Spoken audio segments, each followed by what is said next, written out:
Welcome to Design Recipes, everyone. I'm Cathy Hobbs. If design, real estate, and exotic travel is what you're looking for, you have come to the right place. Here's what we have on today's show. We begin with a bit of old New York on Manhattan's Upper West Side. Then, it was once considered fringe. Now East New York, Brooklyn is suddenly on the map. It is a staple for many homeowners, the outdoor vegetable garden. We'll share tips on how to create one of your own. Plus, I get to be a kid again as we help to create the ultimate outdoor children's oasis. And it all starts right now. We get started inside the famous Ansonia Hotel with a renovated apartment that's full of possibilities. Hi, I'm Hila Peled with Bracha, New York at Keller Williams NYC. Hila. Cathy, welcome to the Ansonia Residence 5109. I can tell that I'm in for an experience of a little bit of old New York today. Absolutely. So Cathy, this is the living room. As you can see, it's a circular room. It's part of the interior of the tower at the end of the building. Very interesting. Tell me a little bit about the Ansonia. Well, Cathy, the Ansonia used to be a hotel residence, and then at some point was converted into these tiny, tiny units. After that, it was reborn again into condos. At that point, different owners have combined units, so no layout is exactly the same from unit to unit. I'm really excited to see it. Let's go. Wow. Hila, you said that they had unique layouts. I mean, this room is as big as many apartments, and it's so interesting as to the way it could really be laid out. Right now, the unit owner is using it as her studio apartment and loft. You can also use it as a great room and as a master bedroom, or divide it up to several different bedrooms as well. This is what I love about the Upper West Side. Pre-war detail, old world charm, something that you don't see every day. This is definitely not your cookie cutter apartment. Well, I'd love to see the rest. So Cathy, this is one of the several bedrooms in this residence. To me, when you talk about pre-war New York City apartments, this is what you're talking about, size. Absolutely. This apartment has over 2,600 square feet. Hila, this is not the kitchen that I was expecting. The Ansonia was built when? In 1903. So obviously this is a complete gut renovation. You know, the kitchen is only a part of the numerous gorgeous renovations that were done in this unit. They did a really good job. I mean, I'm seeing like beautiful, wow, this is Pogan pole cabinetry. I mean, this is top of the line stuff. Wine cooler, Viking hood and range. What else is here? We have a fridge by Sub-Zero, an espresso machine built in by Miele, and a dishwasher by Miele as well, and even a walk-in pantry. The details to me in this apartment really can't be replicated. I feel like I've experienced a little of old New York and new New York. This apartment has it all, located in the heart of the Ansonia Hotel, which is a national landmark. Let's talk about some amenities. What do you got? We have 24-hour concierge, gorgeous roof deck, attached garage, and for pet lovers, large pets are allowed in this building. And then you're not even that far from Central Park. You're right next to Central Park and located in the best area in Upper West Side.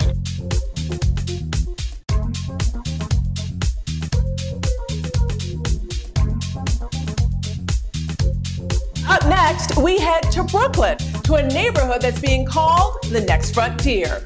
Coming up.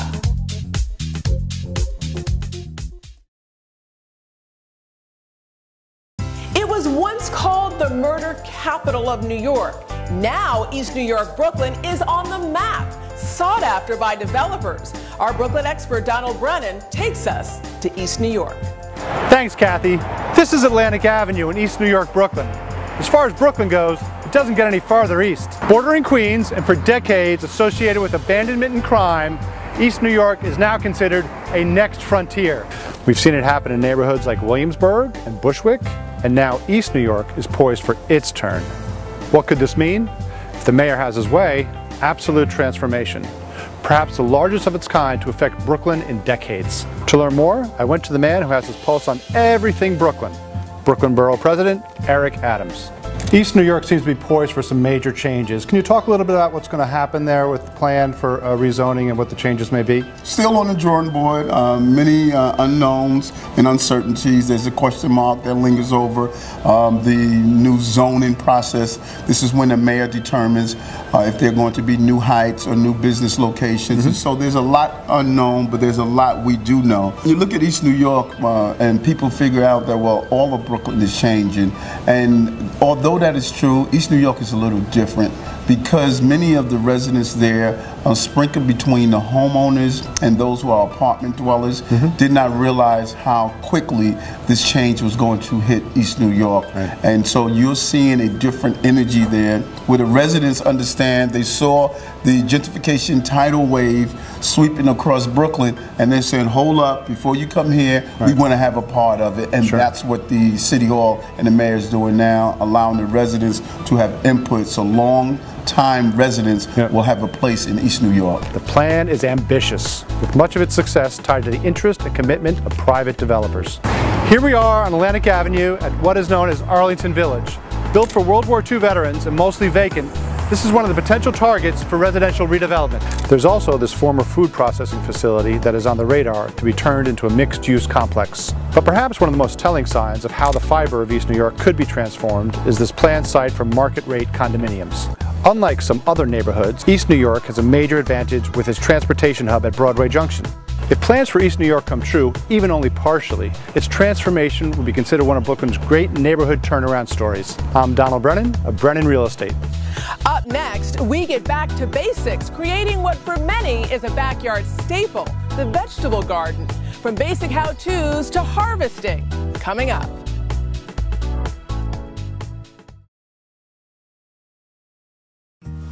Welcome back to the show, everyone. I'm Cathy Hobbs. For me, creating a vegetable garden was always on my to-do list, but I didn't know where to begin or how to start. So for the last 2 months, I've been taking classes and partnering with master gardeners so that I could share with all of you tips on how to create a vegetable garden. In the city where I've lived for nearly 20 years, many people practice urban gardening. But in the country, you can really let your garden grow.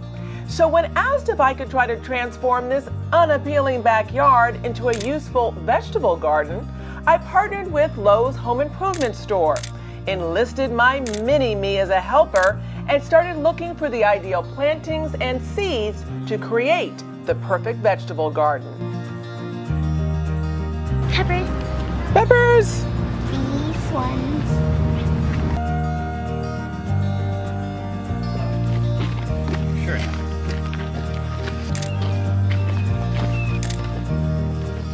Creating a garden from scratch may not be as easy as it looks. First, I have to find a location, then build a fence. I settle on this area of the backyard, which gets lots of light, which is key. And since there are lots of animals around that will want to feast on what grows, I also erect a fence and line the bottom with a weed barrier. With my little helper, we then add mulch around the fence to further keep the little animals out. Next step for me is to actually plan and lay out my garden, which is a really important part of the process. What you're looking at right here are the actual raised beds that we're going to be placing in the garden. Because this location is rocky, in-ground planting isn't an option. I really liked the idea of using a raised bed modular system, one in which you could create a number of different configurations. All you have to do is slide your board into your ends and you're good to go. Now it's finally time to plant.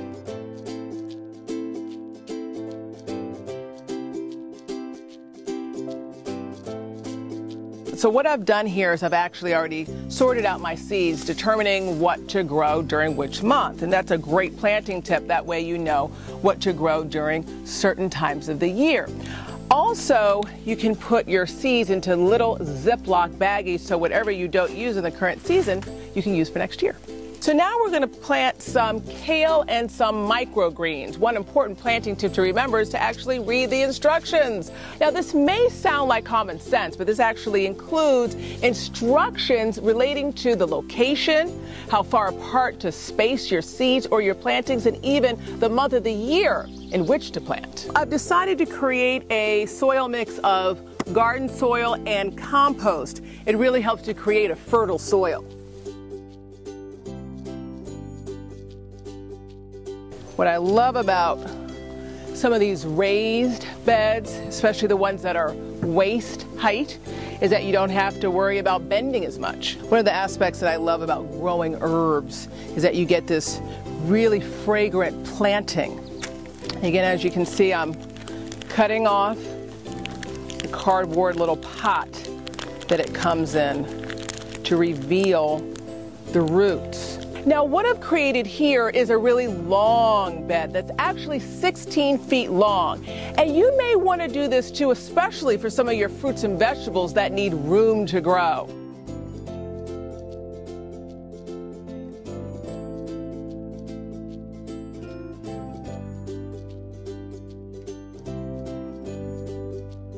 I wanted to share with you some garden goodies. Now, these are items that you may want to purchase in order to help make a successful harvest. These are vegetable stakes, and you can use these for some of your vining vegetables and fruits, such as your squash, perhaps your tomatoes, and even your peppers. You can use trellises as well, and what you're going to want to do is use clips in order to adhere your vines to the towers. They come in a whole bunch of colors, but I really like the yellow and the red because it adds just that extra pop of color to your garden. We also have some bird netting in order to protect your harvest against feeding birds. And lastly, we have some garden fabric that you can use in order to help extend your harvest.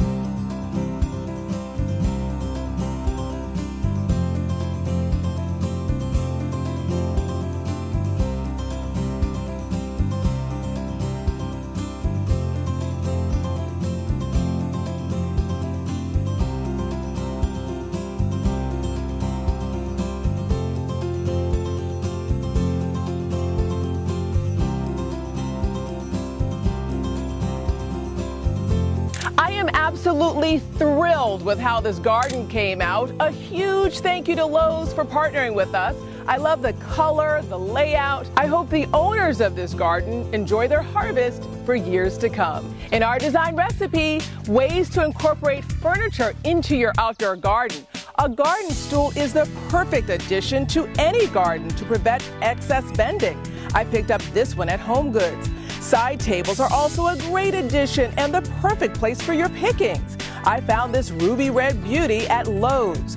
If you have more space, a picnic table, also from Lowe's, is a perfect choice and can be used as a potential workspace. Up next, we take on a family-friendly outdoor project. We transform this into this. Coming up. Welcome back to the show, everyone. I'm Cathy Hobbs. In warmer months, the backyard can truly be an extension of the home, which is why on this episode of Design Recipes, we are focusing on the backyard, specifically on how to create an outdoor children's play area. This backyard may attract the chipmunks, but it certainly isn't attractive to a child. Our mission to do a backyard overhaul by creating the ultimate children's play area. Hey, this is Jay Samalowitz, owner of NJ Swing Sets in Midland Park, New Jersey. Jay, Kathy.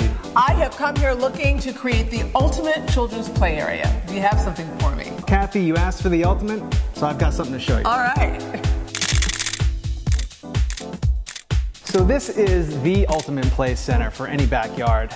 You can see that you have two slides, a really big tube slide and a straight slide, monkey bars, rock climbing wall. I mean, the max, right? Yeah, you got everything. This is a swing set on turbo. Yeah, exactly. It really is spectacular. You know, I think that sometimes kids want one thing, mom and dad want another.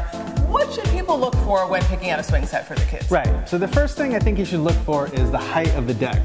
Here, this is a set with a 6-foot high deck. If you want your children to grow into a set over the years, you start out with a 6-foot high deck. So Kathy, this is an example of a set with a 4-foot deck height and a set with a 5-foot deck height. The deck height is the main determining factor in the size of a set. So you can see with the 4-foot, it's got a lower swing beam, a smaller deck, a lower slide. The 5-foot, you have a higher swing beam, a bigger deck, a bigger slide, and it allows your children to grow into a set. What are some other things that someone should look for in a swing set? Sure, there's 2 other main things that I would look for in a swing set. One is the type of wood, and the other thing would be the style of the base of the swing set. This is a cedar. Cedar is probably the most common type of wood in a swing set. It's resistant to decay, rot, insect damage. It's just a beautiful wood, and it smells great too. There's 2 main styles of the base of a swing set. One, as you can see right here, is called a square base. And okay, that's the square that I'm looking at right here. Exactly. Okay. Square base, great on level yards. And then the second type is called an A-frame style set. They're a lot more easy to level if you don't have a flat yard. And you get a few more features with those too. Are there some safety tips that we should know about? Absolutely, 3 big ones. The first thing is pre-drilled holes to make room for recessed hardware. I see. So see how the holes are pre-drilled? This will help against cracking. And then the recessed hardware, which a great example is right up there. The second thing to look for is solid pieces of wood making up the support beams and the swing beam. So as an example, right here you have a solid 4x4 piece of cedar holding up the support. And the support beams are all solid 4x4 pieces of wood. These allow for higher weight limits and they make the decks much more sturdy. One thing I also noticed is that these swing sets are substantial. I would think that you also have to have some good site prep. Absolutely. First thing is a flat yard, but even more importantly, you want to make sure you have enough space in your yard. So take the dimensions of the set and add 6 feet around the entire perimeter and make sure you have that safety area. So you need like a 6-foot safety area around the whole entire swing set? The entire set, yeah. Jay, obviously a swing set is the focal point of any children's play area, but we're looking to create the ultimate children's play area. Anything else we should consider? Absolutely. What is an ultimate play area without a safe trampoline? Trampoline! Yeah. Okay, this is a trampoline. This is the Woolly Thunder trampoline. It is by far the safest trampoline on the market. Now what makes it so safe? Well, one, it has leaf springs. It doesn't have those coiling springs like a normal trampoline Old has. school. Old school springs, exactly. Remember, you jump on it and you get your foot caught in between the springs. Or you fall off. Or you fall off too, and that's the next thing. It has a net attached to it and it's extremely heavy, so you can't knock this thing over. It takes about 6 people to even move it. Now what's all this that I'm looking at? This is the tent edition. This is another feature to the Woolly Thunder that pretty much doesn't exist on the market.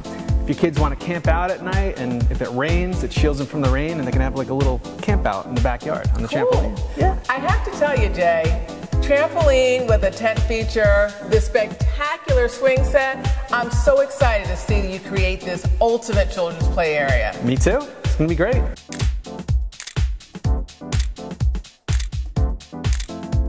Up next, creating the ultimate outdoor oasis. How's it going, guys? Thumbs up, that's good enough for me. Coming up.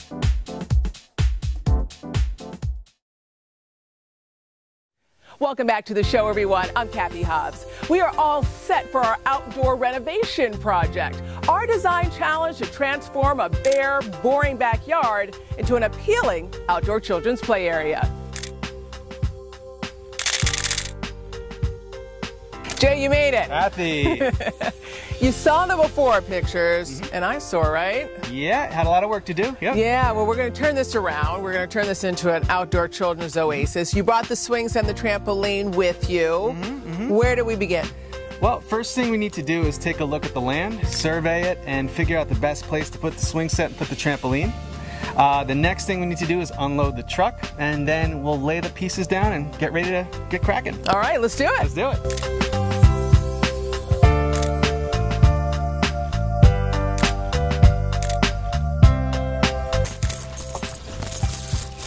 Jay, it's looking good. You've already gotten started. Tell me a little bit about why you positioned the swing set where you did. Sure. Well, first we wanted to choose the most level area in the space to make sure that the set was obviously level, but that makes it safe and it'll settle in and make it really safe. The second is we wanted to have 6 feet of space around to have a safety area around the set. That's mandatory when you install a swing set. Safety is very important. Absolutely. Yeah. And the third is for aesthetics, really. We wanted the homeowners to be able to look at the set and make it a beautiful spot in their backyard where they can see right from their window and right from their patio. Those are all great tips, and so a lot of people may not know, but there's a lot of thought and planning that needs to go into the placement, especially for your particular site. Absolutely, and what we do is we ensure, one, safety first, and two, we believe not only can you have a safe set, but visually appealing to your yard as well. I love it. I'm excited. Yeah. Can't wait to see how it turns out. Scott Williams knows his stuff, and as an expert installer, sheds light on what the do-it-yourselfer should not try at home.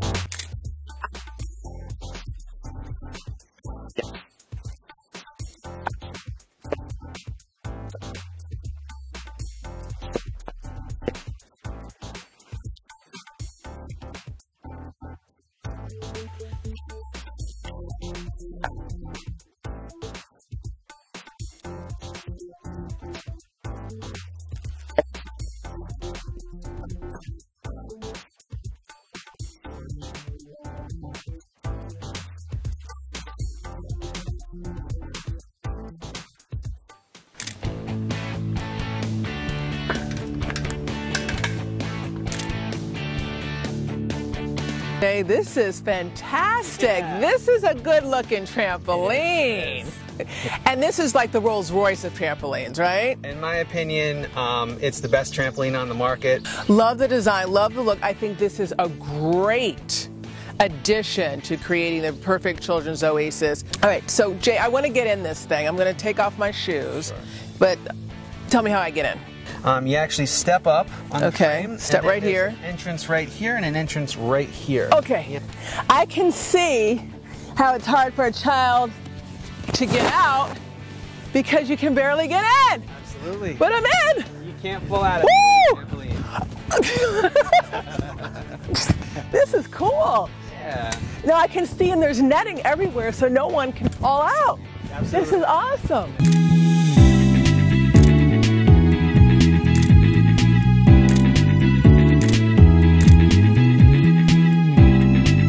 Jay, we got a little bit of rain here, but it's not slowing you guys down. No way, no how. Rain doesn't slow us down, and actually this is the time where the details really matter. You can see Ryan checking the rock wall rope here. Scott's tightening up the nuts and bolts. It's in these large sets with a lot of little intricate pieces, it's where the details really matter, and that's what they're checking right now. And why you need a professional. Absolutely. Definitely need a professional to do this job. Jay, I knew when I came to NJ Swing Sets that I would get this, that you were also a designer. Thank you very much for the compliment, Kathy. Are you happy with the way it turned out? I think it looks great, and I think it makes for an absolutely wonderful backyard play space. What an incredible outdoor transformation. It was quite a before and after. Well, that does it for this episode of Design Recipes. Be sure to watch us next time when we take on yet another outdoor project, perhaps our biggest yet. Remember, you can watch us anytime at pix11.com. See you next time.